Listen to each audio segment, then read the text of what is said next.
Halo semuanya, perkenalkan kami dari kelompok F, mata kuliah akuntansi finansial. Nah, pada kesempatan kali ini, kelompok kami akan memaparkan hasil tugas mata kuliah akuntansi finansial dengan topik profil perusahaan publik di bidang jasa. Untuk pembahasan kali ini, kelompok kami memilih perusahaan Batu Gojek sebagai objek kajian. Namun, sebelum masuk ke materi, izinkan kami terlebih dahulu memperkenalkan anggota kelompok kami. Perkenalkan, nama saya Jovanka Arnita Hutapea dengan NRP 5031251011. Aku Alia Bintang Adimawati dengan 3 digit NRP terakhir 027.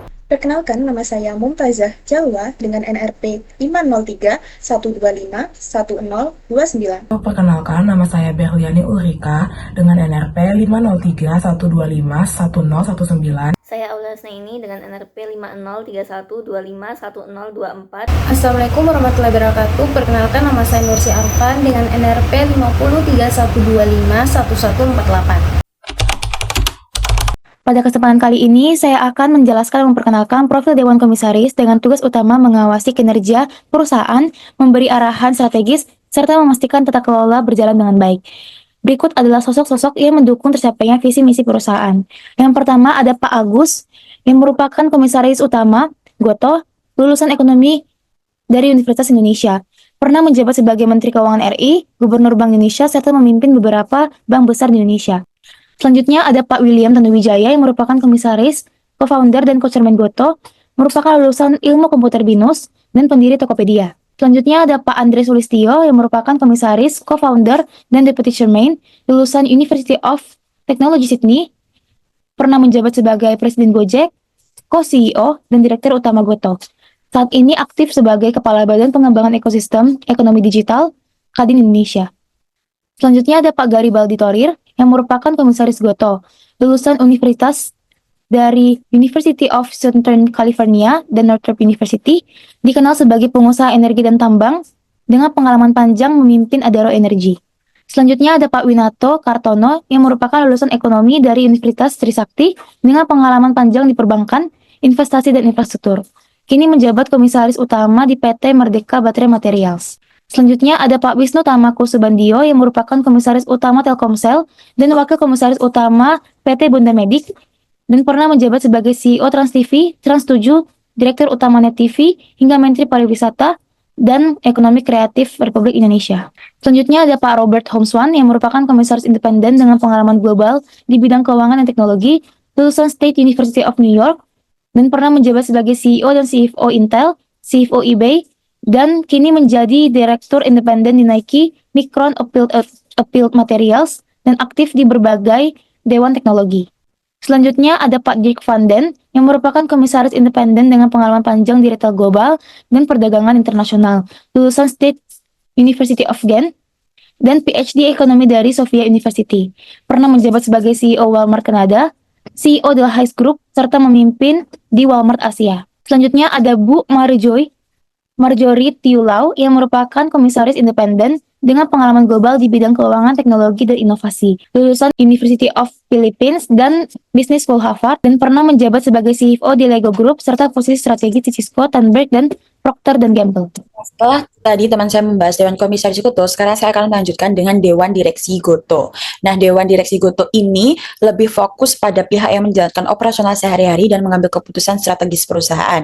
Nah, di sini ada 8 profil Dewan Direksi Gotoh. Yang pertama ada Sugito Walujo yang merupakan Direktur Utama Gotoh. Beliau merupakan lulusan Cornell University, jurusan Operation Research dan Industrial Engineering. Saat ini beliau menjabat sebagai CEO, Founder, dan Managing Partner Northstar Group. Komisaris Perseroan, anggota Dewan Komisaris PT Indosat dan Komisaris PT Duta Intidaya. Tugas utama beliau di Gotoh adalah memimpin jalannya perusahaan dan mengambil keputusan strategis. Dan yang kedua ada Thomas Christian Hostad yang merupakan Wakil Presiden Direktur. Beliau merupakan lulusan University of Arizona dan meraih Magister dari Columbia University. Saat ini beliau menjabat sebagai Komisaris PT Moka Teknologi Indonesia, PT Govin Karya Anak Bangsa, dan PT Identitas Anak Bangsa. Tugas utama beliau di Gotoh adalah mengawasi kinerja keuangan dan memastikan perusahaan menuju profitabilitas. Yang ketiga ada WJ Jack Lilo yang merupakan Direktur atau Chief Financial Officer. Beliau lulusan University of Texas Austin, jurusan Business Administration dan Ekonomi, serta Magister Akuntansi profesional. Beliau berpengalaman di bidang keuangan dan akuntansi di berbagai perusahaan. Tugas utama beliau di Gotoh adalah mengelola keuangan perusahaan. Kemudian yang keempat ada Melissa Siska Juminto yang merupakan Direktur dan Presiden e-commerce. Beliau merupakan lulusan University of Washington, jurusan akuntansi dan sistem informasi. Saat ini beliau menjabat sebagai CEO Tokopedia dan Direktur PT 17 Agustus. Tugas utama beliau di Gotoh adalah memimpin dan mengembangkan bisnis e-commerce. Kemudian yang kelima ada Hans Patuwo yang merupakan Direktur atau Presiden Finansial Teknologi. Beliau lulusan University of Notre Dame, jurusan Teknik Kimia. Saat ini beliau menjabat sebagai Direktur Utama PT Dompet Anak Bangsa atau lebih dikenal dengan GoPay. Dan tugas utama beliau di Gotoh adalah mengembangkan layanan keuangan digital dalam ekosistem Gotoh seperti GoPay. Kemudian yang keenam ada Catherine Hindra Sucahyo yang merupakan Direktur atau Presiden On Demand Service. Beliau merupakan lulusan Nanyang Technological University Singapura, jurusan Perbankan dan Keuangan. Saat ini menjabat sebagai Presiden On Demand Service Gotoh. Tugas utama beliau adalah memimpin layanan transportasi makanan dan logistik seperti GoFood. Yang ketujuh ada Nila Marita Indreswari yang merupakan Direktur atau Head of External Affairs. Beliau lulusan University Indonesia jurusan Sastra Prancis. Nah, tugas utama beliau di Gotoh adalah mengelola komunikasi perusahaan dan hubungan eksternal. Dan yang kedelapan ada Pablo Malay yang merupakan Direktur atau Group Chief Corporate Officer dan General Counsel. Beliau lulusan Bond University Australia jurusan hukum serta mengikuti Harvard Executive Education Program. Tugas utama beliau di Gotoh adalah mengawasi aspek hukum dan kepatuhan perusahaan. Baik, untuk selanjutnya kita akan membahas siapa saja yang sebenarnya memiliki Gotoh, bagaimana pembagian sahamnya, dan kenapa meskipun publik memegang mayoritas, para pendiri tetap bisa menjaga kendali perusahaan. Pada akhir tahun 2023, komposisi pemegang saham Gotoh dapat dibagi menjadi dua kelompok, yakni pemegang saham di atas 5% dan di bawah 5%. Untuk kepemilikan di atas 5% ada 3 nama besar yang tercatat. Yang pertama ada Gotoh People First Fund dengan kepemilikan sebesar 7,21% yang merupakan program kepemilikan saham bagi karyawan. Yang kedua ada SVF GT Subco dari SoftBank sebesar 8,71%. Dan yang ketiga ada dari Taobao China Holding Limited dengan 8,84% saham. Sementara itu, pemerintah Singapura yang sebelumnya tercatat porsinya sudah turun dan tidak lagi masuk dalam kategori di atas 5%. Sisanya sebesar 69,43% berada di tangan pemegang lain yang sebagian besar merupakan publik atau investor dengan porsi kecil. Nah, kalau tadi kita sudah lihat siapa saja pemegang saham terbesar Gotoh, sekarang kita lihat komposisi berdasarkan kategori investornya, di mana pada tahun 2023, sekitar 24% saham Gotoh itu dimiliki oleh investor nasional dalam negeri, dan sisanya sekitar 76,04% dimiliki oleh investor asing. Baik, selanjutnya kita akan masuk ke laporan posisi keuangan dari PT Gotoh dengan dinyatakan dalam jutaan rupiah. Laporan posisi keuangan terdiri dari 3 aspek. Yang pertama adalah aset, kemudian yang kedua terdapat liabilitas, selanjutnya ada ekuitas. Di sini dapat dilihat bahwa aset lancar mengalami penurunan dari tahun 2022 sebesar 563.196 rupiah. Kemudian untuk aset tidak lancar mengalami penurunan yang sangat jauh dari tahun 2023 sehingga jumlah asetnya memiliki selisih sebesar 85.119.314 rupiah. Hal ini disebabkan karena adanya penurunan goodwill sehingga mempengaruhi jumlah aset yang ada. Kemudian selanjutnya adalah liabilitas. Dimulai dengan liabilitas jangka pendek. Untuk liabilitas jangka pendek mengalami kenaikan sebesar 660.088 rupiah. Sedangkan untuk liabilitas jangka panjang mengalami kenaikan sebesar 1.223.942 rupiah. Hal ini terjadi karena adanya pinjaman dari pihak selain bank. Hal ini mempengaruhi jumlah liabilitas hingga mengalami kenaikan sebesar 1.884.030 rupiah. Kemudian lanjut pada ekuitas. Gotoh memiliki 1.209.666.836 rupiah lembar saham pada tahun 2023. Untuk jumlah ekuitasnya mengalami selisih sebesar 87.003.344 rupiah dari yang sebelumnya mencapai 100 juta pada tahun 2022. Hal ini disebabkan karena adanya penurunan nilai goodwill. Kerugian ini langsung mengurangi laba yang membuat rugi bersih pada tahun 2023 membengkak. Karena rugi bersih pada tahun 2023 membengkak, hal ini mempengaruhi turunnya ekuitas perusahaan. Karena ekuitas atau modal perusahaan digunakan untuk menutup kerugian yang terjadi pada tahun 2023. Di sini saya akan menganalisis laporan laba rugi dan rugi komprehensif lain konsolidasian PT GoTo untuk tahun 2023. Pendapatan bersih pada tahun 2023 sebesar 14,8 triliun, dikurangi dengan jumlah biaya dan beban pada tahun 2023 sebesar 25,1 triliun. Hasilnya adalah negatif 10,3 triliun. Karena negatif maka disebut rugi usaha. Rugi usaha pada tahun 2023 lebih baik dibandingkan dengan 2022. Artinya, operasional utama pada tahun 2023 ini semakin efisien.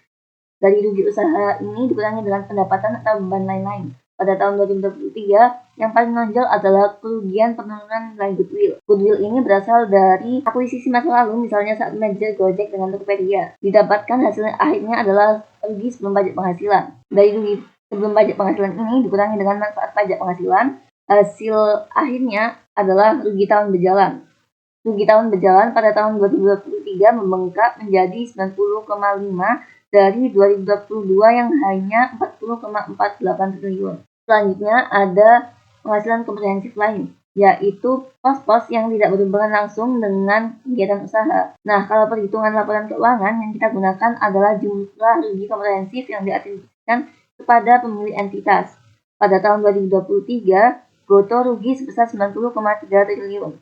Laporan perubahan ekuitas konsolidasian PT GoTo untuk tahun 2023. Ekuitas adalah hak pemilik setelah aset dikurangi dengan kewajiban. Ibaratnya nilai bersih perusahaan bagi pemegang saham. Per 31 Desember 2022, ekuitas GoTo sebesar 122,7 triliun. Selama 2023 ada penambahan ekuitas seperti penerbitan saham treasury sebesar 1,5 triliun, cadangan kompensasi berbasis saham sebesar 3,2 triliun, eksekusi saham sebesar 0,14 triliun, dan setoran modal minoritas sebesar 27 miliar. Namun, penurunan jauh lebih besar, rugi bersih sebesar 90,5 triliun, transaksi kepemilikan anak usaha, serta efek saham treasury. Hasil akhirnya, ekuitas turun drastis menjadi 35,72 triliun yang awalnya pada tahun 2022 adalah 122,7 triliun. Penyebab utamanya adalah rugi besar dari penurunan nilai goodwill. Selain itu, porsi kepentingan non-pengendali bahkan negatif sebesar 2,2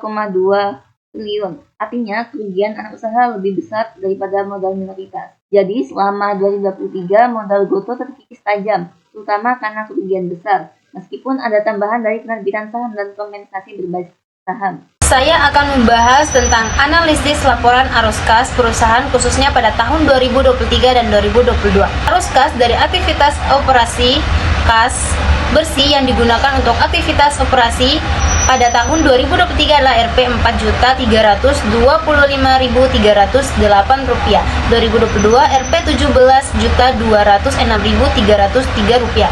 Perusahaan menggunakan kas untuk aktivitas operasi, namun jumlahnya menurun dibandingkan tahun 2022.